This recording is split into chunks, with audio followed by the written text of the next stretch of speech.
গাজামুখী আন্তর্জাতিক মানবাধিকার বহর গ্লোবাল সমুদ্র ফ্লোটিলার বড় জাহাজ কনসায়েন্সে অবস্থান করছেন বাংলাদেশি আলোকচিত্র শিল্পী ও অধিকার কর্মী ডক্টর শহীদুল আলম।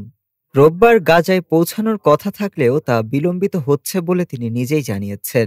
নিজের ভেরিফাইড ফেসবুক পেজে দেওয়া এক পোস্টে শহীদুল আলম বলেন, কনসায়েন্স এবং আরেকটি নৌযান থাউজেন্ড ম্যাডলিনস এর গতি ট্র্যাক করতে ফরেনসিক আর্কিটেকচার নামক একটি সাইট ব্যবহার করা যেতে পারে। ইসরায়েলি প্রতিরক্ষা বাহিনী আইডিএফ বহরের উপর কী ধরনের প্রতিক্রিয়া দেখায় সেটির উপর নির্ভর করবে তারা আদেও গাজায় পৌঁছাতে পারবেন কিনা। তিনি জানান, অতীতে অনেক সময় তাদের আটক করে ফেরত পাঠানো হয়েছে কিংবা কারাগারে নেওয়া হয়েছে। ডক্টর শহীদুল আলম বিশ্ববাসীর প্রতি আহ্বান জানান, গাজার অবরোধ ভাঙতে ইসরায়েলের উপর জনচাপ সৃষ্টির জন্য একযোগে পদক্ষেপ নিতে। ডেস্ক রিপোর্ট, আজ বার্তা।